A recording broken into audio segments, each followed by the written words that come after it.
کہ میں اللہ کا پیارا ہوں۔ آپ نے فرمایا کہ تم تب تک مومن نہیں ہو سکتے جب تک تم اپنی ذات، اپنے مال اور اپنی اولاد سے بڑھ کے مجھ سے محبت نہ کرو۔ رسول اللہ صلی اللہ علیہ وآلہ وسلم کی محبت پیدا کرنے کے لیے نوجوانوں کو ایسی محفلوں میں جانا چاہیے اور ایسے علماء کی صحبت اختیار کرنی ہے چاہیے جہاں رسول اللہ صلی اللہ علیہ وآلہ وسلم کی سیرت پاک سکھائی جاتی ہو۔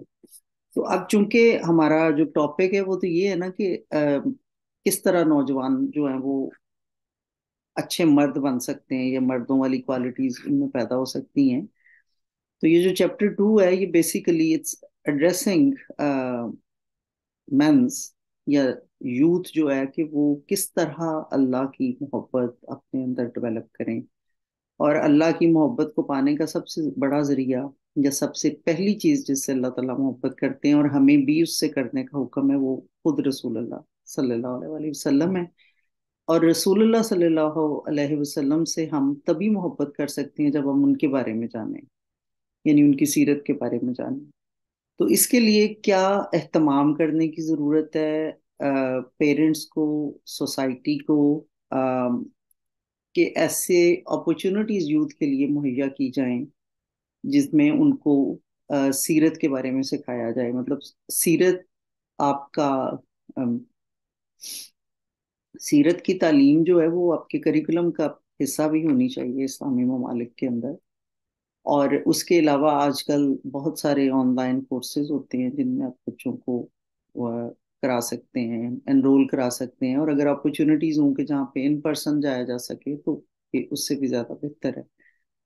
انسان کسی چیز سے محبت کرتا ہے تو وہ اس کے بارے میں جاننا چاہتا ہے، اور جتنی آپ کی محبت کسی سے بڑھتی ہے اتنا آپ اس کی کمپنی میں رہنا پسند کرتے ہیں۔ تو یہ ضروری ہے کہ نوجوان رسول اللہ صلی اللہ علیہ وسلم کی سیرت کا مطالعہ کریں تاکہ ان کے کردار کی خوبیوں کی وجہ سے ان کے دلوں میں رسول اللہ صلی اللہ علیہ وآلہ وسلم سے محبت بڑھے۔ یہاں میں اپنی طرف سے یہ چیز ایڈ کرنا چاہوں گی کہ رسول اللہ صلی اللہ علیہ وسلم کو نبوت ملی تھی 40 ایئرس کی ایج میں۔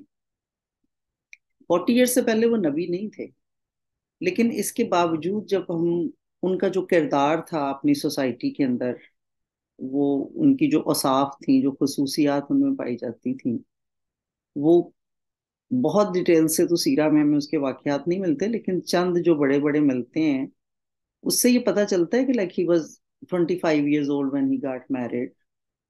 اس سے پہلے چھوٹے ہوتے کے کچھ واقعات ہیں، کچھ واقعات ہیں جب حفظ الفضول ہوا تھا جس میں کہ انہوں نے اپنی سوسائٹی کے لیے ایک بالکل بہت بڑی لڑائی کو ہونے سے روک دیا۔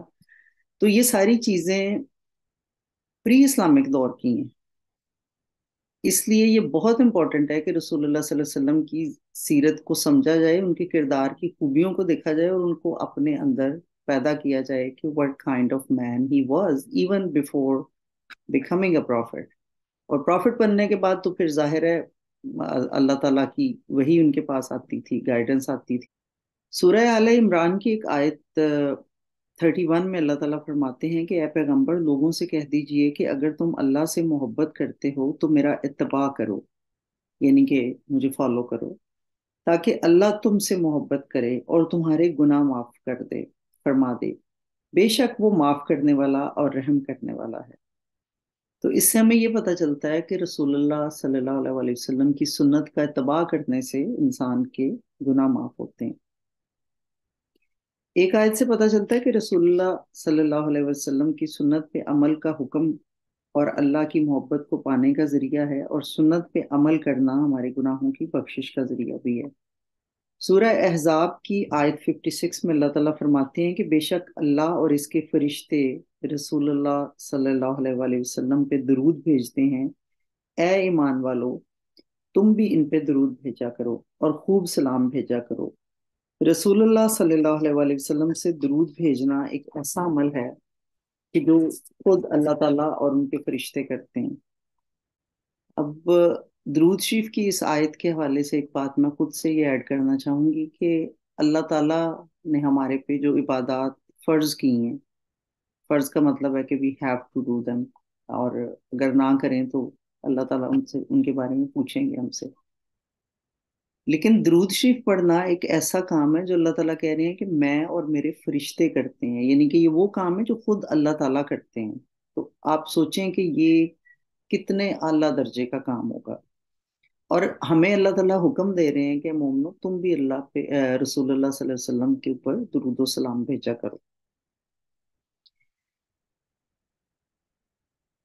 تو اسی آیت میں آگے پتہ چلتا ہے کہ اللہ تعالیٰ درود پاک پڑھنے کے فائدے کیا ہوتے ہیں. اللہ تعالیٰ انسان کو جہالت کے اندھیروں سے نکال کے روشنیوں کی طرف لے کے آتا ہے اور اس کو حکمت عطا کرتا ہے. یہاں پہ ایک بات اور میں خود سے ایڈ کرنا چاہوں گی جو کہ یہاں بک میں نہیں لکھی ہوئی، کہ ایک دفعہ علامہ اقبال سے کسی نے پوچھا کہ آپ حکیم الامت کیسے بنے.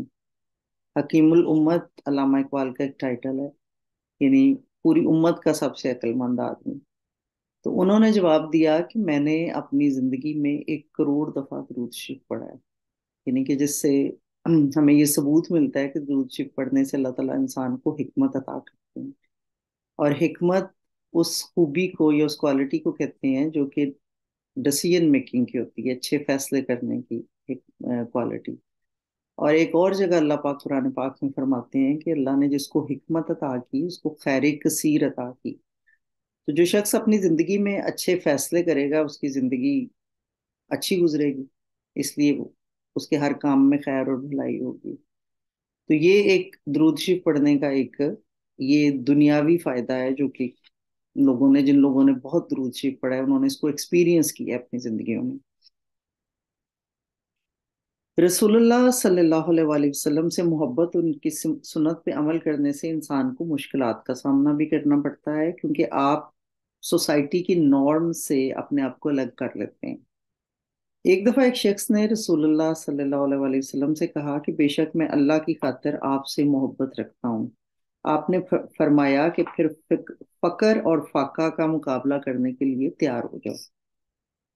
تو وجہ یہ ہے کہ جس طرح جب آپ رسول اللہ صلی اللہ علیہ وآلہ وسلم کی سنت کو فالو کریں گے تو آپ وہ بہت سارے کام آپ کو چھوڑنے پڑیں گے جو باقی دنیا کر رہی ہے آج کل سوسائٹی میں ہو رہی ہیں. جیسے فار ایگزامپل آج کے دور میں نوجوانوں کے لیے ایک بہت بڑی اٹریکشن جو ہے وہ چیزیں ہیں، دنیاوی چیزیں ہیں، جن میں گیجٹس ہیں، موبائل فونز ہیں، گاڑیاں ہیں، کپڑے، جوتیاں، اچھی چیزیں. اور یہ چیزیں آف کورس بہت ایکسپینسو بھی ہوتی ہیں، خاص طور پہ جب آپ ینگ ہوتے ہو اور ابھی آپ خود یا تو پیسے نہیں کما رہے ہوتے یا ابھی بہت زیادہ نہیں کما رہے ہوتے تو ان چیزوں کو افورڈ کرنا مشکل ہوتا ہے. But these things are like a biggest attraction for youth. تو ان چیزوں کا آج کے دور میں حاصل کرنا بہت آسان ہے کیونکہ ہر چیز کریڈٹ کارڈ سے آپ خرید سکتے ہیں. لیکن اس کے بعد کیا ہوتا ہے، کریڈٹ کارڈز کی پیمنٹس کے اوپر آپ کو سود دینا پڑتا ہے. اور اللہ تعالیٰ قرآن پاک میں فرماتے ہیں کہ سود جو ہے وہ اللہ اور اللہ کے رسول کے خلاف اعلان جنگ ہے. تو جو شخص اپنے آپ کو اللہ کے حکم کے مطابق اور اللہ کے نبی کی سنت کے مطابق اپنی زندگی گزارتا ہے اس کو تو پھر ان بہت ساری چیزوں سے اپنے آپ کو روکنا پڑے گا. یہ نہیں کہ وہ یہ چیزیں استعمال نہیں کر سکتا، خرید نہیں سکتا، لیکن اس کو ایٹ لیسٹ اتنی دیر ویٹ کرنا پڑے گا جب تک وہ پیسے جمع کرے اور کوئی ایک چیز خریدے یا حلال کے ذریعے سے کمائی کر کے خریدے. تو یہ ساری چیزیں ایک بہت بڑا ٹیسٹ ہیں یوتھ کے لیے بھی کہ اپنے آپ کو کس طرح ان چیزوں سے روکا جائے اور کس طرح پیئر پریشر سے، جب آپ کے اراؤنڈ باقی ساری دنیا جو ہے وہ یہ کچھ کر رہی ہے. اور اس کے علاوہ اور بہت ساری چیزیں ہیں جن میں جب آپ ینگ ہوتے ہو، جوان ہوتے ہو، تو دیر آر سو مینی فتناز جن میں جو اٹریکٹ کرتے ہیں نوجوانوں کو اپنی طرف. تو ان سے بچنے کا ذریعہ صرف یہی ہے کہ آپ اپنے آپ کو ایسے حلقوں میں، ایسی کمپنی میں، ایسی انوائرمنٹ میں انوالو کرو کہ جہاں آپ کے اراؤنڈ آپ جیسے لوگ ہوں، آپ کے فرینڈز آپ کے جیسے ہوں. تو پھر آپ جو ہے وہ رسول اللہ صلی اللہ علیہ وسلم کی سنت پہ عمل کر سکتے ہیں، پھر آپ اللہ کی محبت کو پا سکتے ہیں. تو یہ تو تھا جی آج کے ہمارے